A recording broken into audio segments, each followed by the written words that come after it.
par Joseph Kabila n'a rien à voir avec ça. Il faudrait le comprendre. Joseph Kabila a bien précisé les problèmes. Il a dit que dans ce dialogue-là, on ne va aborder que des problèmes liés aux élections pour organiser des très très bonnes élections. Tshisekedi, lui, il emmène son cahier de charge, c'est-à-dire il parle de l'impérium qui est passé. Non, mais apparemment, c'est à l'ordre du jour, l'impérium. Hein. Non, lui, il en parle toujours, puisque dans son discours, il a dit le peuple congolais n'a pas bénéficié du pouvoir de la personne qu'il a élue, etc. Et tout. Il a dit dans son discours d'hier, Jean-Marie. Et aujourd'hui, le deuxième volet, c'est que Tshisekedi voudrait quand même faire confiance. Parce qu'il est arrivé presque à sa fin. Oui. Il veut quand même faire confiance, il veut tenter.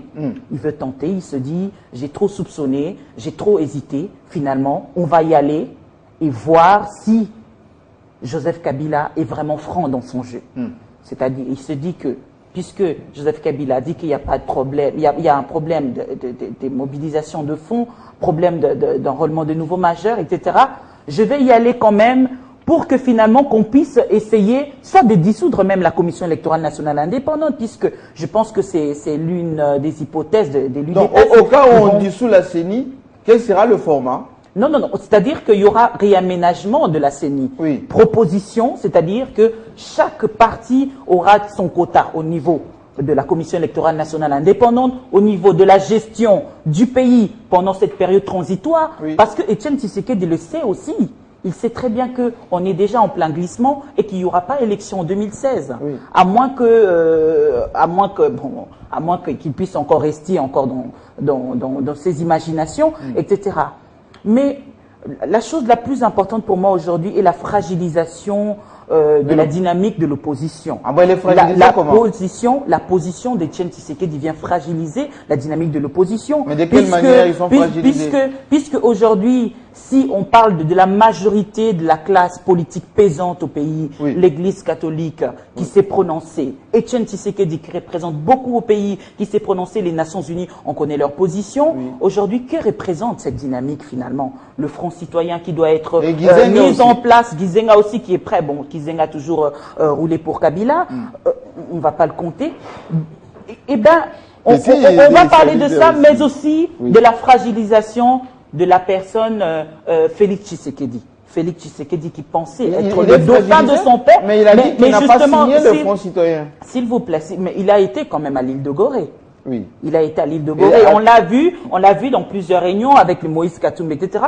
C'est lui qui était au devant de la scène. Lorsque le président de la République a publié son discours sur le dialogue, on a vu Félix Tshisekedi venir avec un communiqué. On a vu comment il a été très fort avec ses dires. On a vu. Et aujourd'hui, Etienne Tshisekedi redonne confiance aux militants de l'UDPS. On voit que c'est un homme quand même honnête, c'est un homme juste.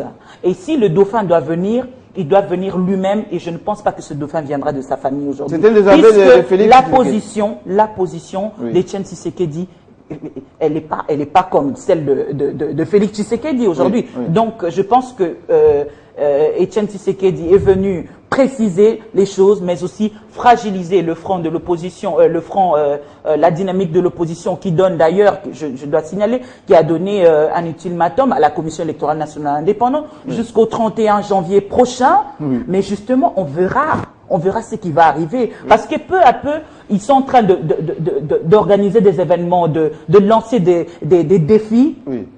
Et c'est justement au travers de ces défis-là qu'on va reconnaître leurs forces pour que finalement qu'ils puissent appliquer l'article 64 alinéa 1 en 2016 au cas où Joseph Kabila ne partira pas. Alors, Harold Badibanga, est-ce que, d'abord, le discours d'Etienne Tshisekedi n'a pas pour ambition de fragiliser son fils ou de le désavouer là publiquement d'une part, et puis d'autre part, que reste-t-il de ces soutiens que les autres allaient chercher, c'est Tshisekedi, Katumbi, le G7, on a vu même les Wemba, tout le monde allait à Bruxelles pour peut-être l'utiliser comme par avant comme bouclier pour aller contraindre, je dirais, le dialogue. Et que reste-t-il, mais justement, de ces soubassements? De prime abord, Jean-Marie Kassamba, nous sommes dans l'obligatorité de féliciter le Sphinx de Limité pour avoir Pourquoi le féliciter? Le féliciter parce qu'il a saisi la main tendue du président de la République, qui est resté tendu et qui est demeuré tendu dès l'ouverture des concertations nationales jusqu'à leur clôture. La main de Joseph Kabila a été toujours tendue et c'est pas parce que Etienne Tshisekedi l'a saisi aujourd'hui que cette main s'est refermée. Donc tous ceux qui restent encore dans le G7 comme Moïse Katumbi, comme le vieux Mondo Simba et consorts, qui pensent qu'ils ne peuvent pas venir au dialogue, cette main de Joseph Kabila est encore tendue. Elle est tendue aussi au G7. Elle est tendue parce que Joseph Kabila, quand il disait à la clôture des concertations que sa main restait tendue, c'était pas par rapport aux individus. C'est par rapport à l'ensemble du peuple congolais qui estime, à l'instar de Churchill, le premier ministre britannique à la fin de la Seconde Guerre mondiale, que le dialogue est une vertu en démocratie. Alors, parce que le dialogue est une vertu en démocratie, on peut dialoguer ad nutum pour le bien du Congolais. Alors, cette main, c'est pas parce que Etienne Tshisekedi l'a saisie aujourd'hui qu'elle peut être fermée à Moïse Katumbi et aux autres. Pas parce que j'ai toujours dit haut et fort que le Congo nous appartient à nous tous, nous y avons les mêmes droits et les mêmes devoirs. Mais c'est pas pour autant que quelqu'un peut s'estimer être indispensable, c'est-à-dire si lui n'est pas là, le Congo ne peut pas exister.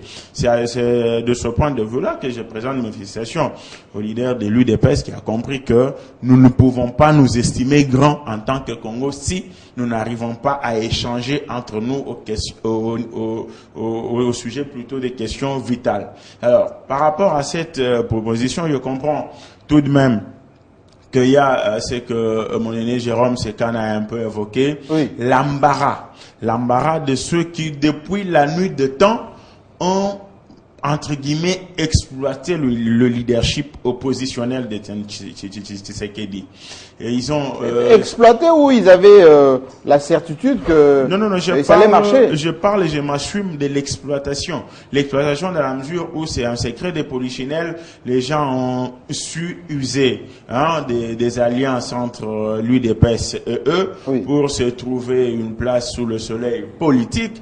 Et dès que cette place a été gagnée, Tshisekedi, pour eux, appartenait à l'histoire. Alors, aujourd'hui, il faut tout simplement comprendre que les choses se précisent davantage dans le sens du dialogue, dans la mesure où la position mitigée de la Cinco, les princes de mon église, est claire. Mais pourquoi mitigée? Parce qu'ils se sont positionnés déjà comme structure de suivi et d'encouragement des uns des autres. Mitigé dans le sens où la position des princes de mon église a été prise à leur corps défendant, parce que je suppose à raison que si le Saint-Père ne le décidait pas chez nous au sein de l'Église catholique, c'est le Magister Dixit, quand le pape décide, les cardinaux et les évêques suivent.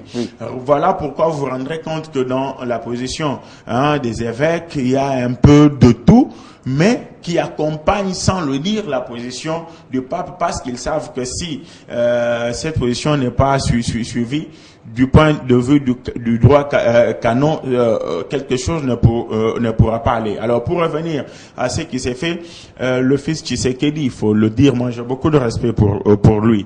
Au-delà du fait qu'il est fils à son père, il est d'abord membre du bureau politique de l'UDPS. Alors, si à un certain moment il a été instrumentalisé par certains gens qui ont pensé à tort que son père est fini et que d'une manière ou d'une autre, il pouvait l'amener à comprendre que les affaires étatiques devraient se gérer plutôt au niveau de la famille qu'au niveau politique. Il a fini par comprendre, lui et ses amis, que au-delà de tout, nous sommes africains. Mais est-ce que c'est un désaveu? Est-ce que c'est un désaveu? La position prise par Etienne Tshisekedi, c'est un désaveu total par rapport à la grande partie de l'opposition congolaise, mais aussi par rapport à sa famille biologique. Nous sommes africains, il y a un adage qui dit, dans un marigot, il n'y a pas 2 places pour 2 caïmans. Il n'y a qu'un caïman. Oui. Nous sommes africains, nous devons le savoir, en dessous d'un bonnet, il n'y a qu'une place pour une seule tête. C'est la démonstration de force que Tshisekedi venait de faire pour faire comprendre. Et l'affirmation de son leadership peut-être. Effectivement, pour démontrer aux uns et aux autres que lorsqu'il faille parler politique, il ne faut pas y mêler des sentiments, parce que là, il s'agit de la vie de toute une nation qui est mise en danger, et que pour aller au dialogue, nous avons besoin de tout le monde. Alors, la question se pose, est-ce qu'il va aligner derrière lui toute l'opposition? Oui. Oui, mais il va aligner avec lui toute l'opposition. La nuance est de taille. La nuance est de taille dans la mesure quand on dit aligner derrière lui, c'est que les Caméré, les Fayoulou, les Katumbi et les autres doivent être des oui-oui derrière Etienne Tshisekedi. Oui. Je dis non. Plutôt aligner avec lui les autres, c'est les convaincre. Ce qu'il a fait, lui, de saisir la main tendue de Kabila ne doit pas se limiter là. Il doit faire comprendre aux autres que pour le bien de ce pays, il doit les convaincre. Nous devons dialoguer et parler d'un même langage pour que nous puissions aller de l'avant. Il doit se rappeler, Etienne Tshisekedi, que s'il a perdu, après, à l'aube de 1+4, c'est cette politique d'exclusion. Il ne doit pas penser que parce qu'il a saisi la main tendue de Joseph Kabila, c'est qu'il y a une bonne chose. Tout le monde de l'opposition, là c'est saisi. Justement, nous comprenons, je finis par là, oui, que la main tendue de Kabila a déjà produit de fruits, oui, que ceux qui tardent à la saisir le fassent davantage, parce qu'avec ou sans eux, le Congo va aller de l'avant. Parce qu'il n'appartient pas, je l'ai toujours dit, à la majorité, à l'opposition ou à la société civile d'organiser les élections. Encore que nul n'a le droit de co-gérer le processus électoral avec la CENI. C'est à la CENI d'organiser les élections. Les uns et les autres doivent courber leur tête devant le problème d'ordre technique évoqué ou évocable par la Commission électorale nationale indépendante. Voilà pourquoi la CENI estime qu'il faille encore et toujours avoir un consensus politique pour avoir les élections crédibles issues d'un dialogue qui doivent être, disais-je, les élections différentes du processus électoral de 2006 et de 2011. Et pour ça, nous avons encore besoin de chacun et de chacune, des enfants des dignes fils de la République, qui, au lieu de dire ex cathedra qu'ils aiment le Congo, ils doivent plutôt le prouver en venant au dialogue, parce que c'est l'arbre à palabre pour que nous puissions mettre fin à la divergence. On sent le côté consensuel et je dirais tendre d'aujourd'hui de Harold Badibanga, mais question précise, est-ce que Tshisekedi maintenant, il a la capacité de convaincre les autres membres de l'opposition?